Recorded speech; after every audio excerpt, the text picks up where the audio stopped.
안녕하세요. 사이펜사드립니다. 여전히 오늘도 날씨가 무척 덥습니다.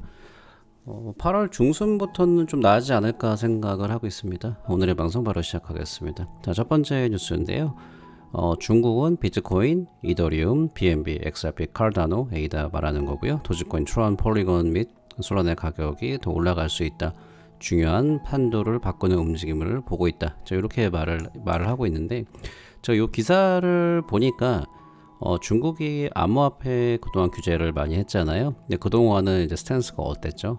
항상 분위기 좋을 때 퍼드를 조장을 했죠. 근데 그 대신에 이제는 양지에서 규제를 하고 이게 큰 가격 상승 모멘텀을 줄 수 있다. 이제 이렇게 얘기를 하고 있습니다. 근데 이게 그냥 나온 말이 아니고요. 미국도 마찬가지지만 이제 규제로서는 한계가 분명히 있습니다. 그래서 혁신을 해야 되는데 연관된 뉴스를 보시면 홍콩 통화청에서 디지털 홍콩 달러 파일럿 테스트 착수, 여기에 바로 리플랩스가 참여를 했고요. 그다음에 홍콩으로 일단은 이제 거점을 세우는 거죠. 근데 여기서 이제 홍콩을 통해서 그 뒤에 이제 중국이 되지 않을까, 이제 이렇게 얘기를 하고 있습니다. 그러니까 이거는 투기적인 관점인데요. 중국이 만약 리테일 투자자들에게도 완전히 100% 문을 연다? 그러면 이제 XRP를 포함해서 좋은 코인들은 이제 매수를 하시겠죠. 근데 중국이 이제 인구수로 봤을 때 인도랑 더불어서 상대가 안 되죠. 그래서 XRP를 조금씩만 매수를 하더라도 가격이 당연히 크게 올라갈 거라고 봐요.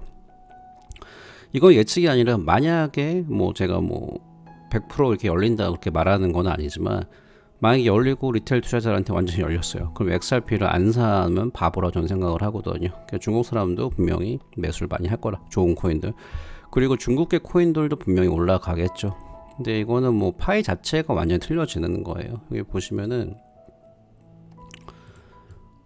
파퓰레이션 보시면 인디아가 1위죠. 전 세계 인구가 대략 2022년 기준이거든요. 그래서 보시면은 14억 명, 대충 차이나도 14억 명. 그러니까 전 세계 인구가 거의 한 80억 인구인데, 이걸 따져 보면은 인도도 지금 비슷하죠. 네, 스탠스가 왔다 갔다 하는데 인도랑 차이나랑 28억 명 되니까 전 세계 인구 대충 80억 명 중에서 3.5명 중에 한 명은 중국 사람 아니면 인도 사람이다. 이런 계산이 나옵니다.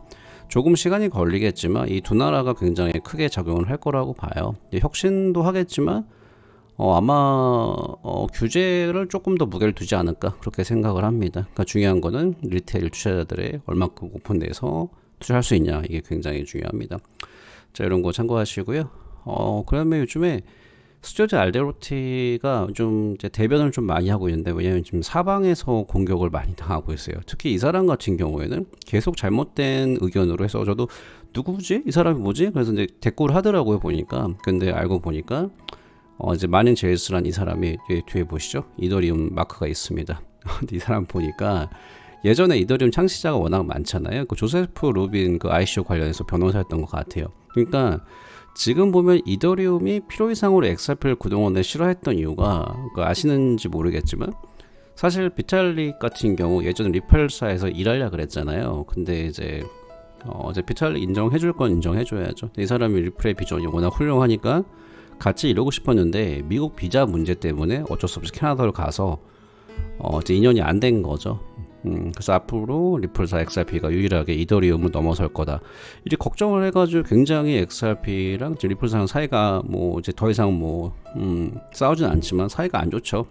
리플사가 한번 이더리움 이제 중국계 코인이다 이렇게 하니까 이제 비탈릭이 한번 트위터에서 좀 안 좋은 말 하고 그 뒤에는 조용한 것 같습니다.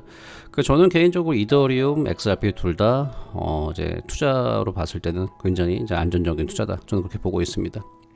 개인적인 생각이니까 참고만 하시고요.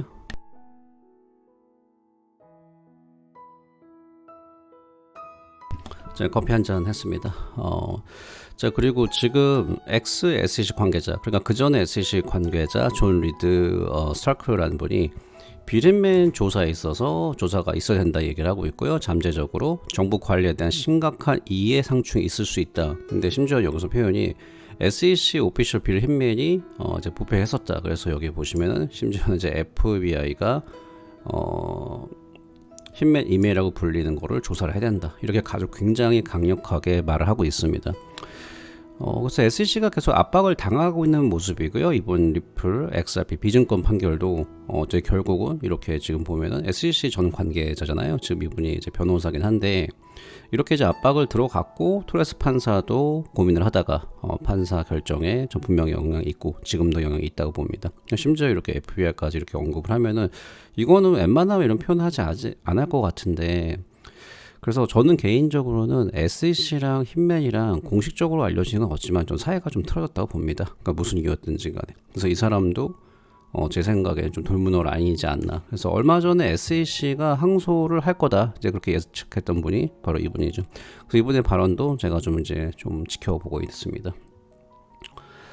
자, 그리고 이게 벌써 요즘엔 사람들이 많이 이제 항소를 안 한다 그러잖아요. 근데 이게 사실은 지금 보시는 게 이게 작년부터 꾸준히 얘기를 했었고요. 저 역시 이제 세컨 서킷에 갈 가능성 이제 이런 것도 좀 지켜봐야 된다 이제 말씀드렸었는데, 이제 SEC가 만약 소송에서 패배까지는 아니지만 가장 원했던 거 XRP가 증권이 된다. 만약에 지금 XRP 판사가 증권이라고 그랬잖아요. 그럼 지금 암호화폐 미국 주에서는 굉장히 망하는 거 많이 나왔었다고 봐야 돼요. 그러니까 판사가 되게 결정을 잘한 거죠. 왜? 대세를 본 거죠.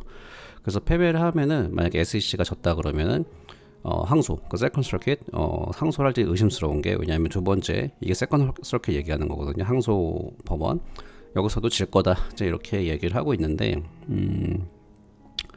지금으로서 제가 말씀 다시 한번 드려보면은 저번에 제가 이렇게 말씀드렸었는데 항소를 토레스 판사한테 하고 토레스 판사가 허락을 하면은 열흘 안에 세컨 서킷 그 항소 법원에도 이제 자료를 줘야 돼요. 근데 지금 벌써 꽤 시간이 지났잖아요. 그러니까 SEC가 안 움직이고 있는 거예요. 근데 제가 볼 땐 두 가지인 것 같습니다. 그러니까 제 생각으로는 첫 번째는 이제 항소를 한다 그러잖아요. 그러면 아마도 XRP 가격이든지 어떤 좋은 뉴스가 나올 때 그때 아마 전 할 거라 봐요. 왜냐면 XRP 가격을 최대한 이제 낮추기 위해서. 그 다음에 만약에 이 전략이 안 먹힌다 생각을 하면은 이제 합의로 큰 벌금을 받으려고 노력을 많이 하고 이제 그걸 이제 마무리를 할 거라 봅니다. 그러면은 이제 XRP 가격은 이제 더 많이 올라가겠죠. 자, 이런 거 참고하시라 말씀드렸고요.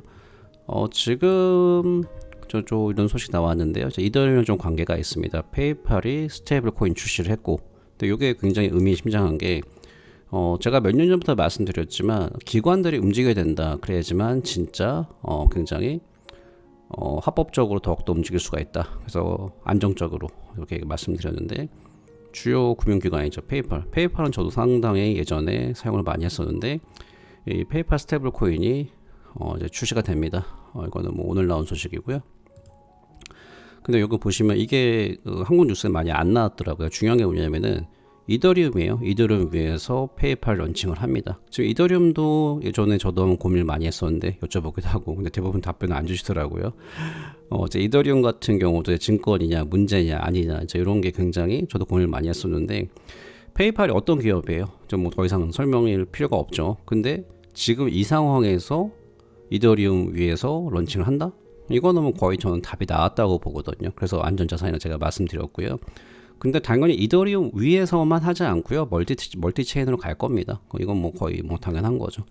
자, 이런 거 참고하시고, 제 이더리움도 저는 이제 안전자산으로 이제 들어가지 않나. 근데 가격에 있어서는 제가 볼 때는 제가 계속 말씀드려왔는데 저는 더 떨어질 거라고 봐요. 이거는 당연히 좋은 소식이지만 이제 롱텀을 봤을 때 좋은 거고요. 이제 안전자산이지만 뭐 제가 여기서 지금 매수를 하시라 이제 이런 말씀은 아닙니다. 그러니까 저는 개인적으로는 내년 초까지 그때까지 지켜보고 뭐 올라가면 올라가는 거고, 근데 저는 하락에도 베팅하기 때문에 그때 좀 매수를 할까 저는 그렇게 생각을 하고 있습니다. 그래서 마지막으로 비트코인 소식인데요. 장기 비트코인 보유자 지표가 사상 최고치를 경신하고 있다. 그래서 블록체인 글래스노드는 나름대로 꽤 정확한 지표들을 자주 보여주죠. 팩트로 이제 보여주는 거니까요, 차트로서. 그러니까 장기 비트코인 보유자가 현재 기록적인 1,459만 9천 개 비트를 관리하고 있는데, 이게 기준이 뭐냐면은 이 장기 비트코인 보유자 최소 155일이 기준입니다. 여기서 봤을 때. 그래서 과거의 패턴을 봤을 때 이러한 유형의 주소는 통계적으로 봤을 때는 이 사람들은 그냥 바로 홀드 알죠? 홀드인데 이게 지금 암호화폐에 어서 변형된 거죠. 홀드, HOOLD, 홀드인데 더 꽉 잡는다. 그래서 호들, D랑 L이 바뀌어서 호들링이라고 그러는데, 근데 이런 사람들은 아예 그냥 롱텀으로 계속 갖고 간다. 이제 이렇게 말을 하는 건데, 이 사람들 언제 파는지 아세요? 이 사람들이 제가 유추하기로는 돈이 많은 사람들이에요. 다른 거는 이제 돈 벌려는 게 아니라 비트코인이 가장 확실하다 생각을 하고 베팅을 하고, 아마도 제 생각에는 불장 때, 대상승장 때 이제 꽤 1억 이상, 뭐 2억 이렇게 되면 그때 팔 거라고 봅니다. 저 역시 비트코인 롱텀 홀더고요. 저 같은 경우는 뭐 스윙도 하고 완전히 왔다 갔다 팔기도 하지만 그건 뭐 제 스타일인데, 비트코인이 가격이 꽤 높아진다는 거는 그거는 저는 동의를 합니다. 저는 암호화폐 사이클론자예요. 하락, 대하락, 리커버리, 상승, 대상승. 이걸 현실적으로 바라보는 그런 투자자이기 때문에 대불장에서 무조건 다 홀드하고 계속 끝이 없이 올라간다. 이거는 뭐 제가 좀 표현을 좀 심하게 하자면 망상입니다. 저 현재까지는요. 물론 시간이 꽤 지난 다음에 괜찮은 코인들은 굉장히 가격이 올라가서 스테이블하게 활용 되겠죠. 하지만 저는 아직까지는 이 버블장, 버블 사이클이 이제 계속 적어도 이번 불장까지는 진행될 거다. 제가 그렇게 생각을 하고 있습니다. 자, 오늘의 방송 여기서 마무리하겠습니다. 감사합니다.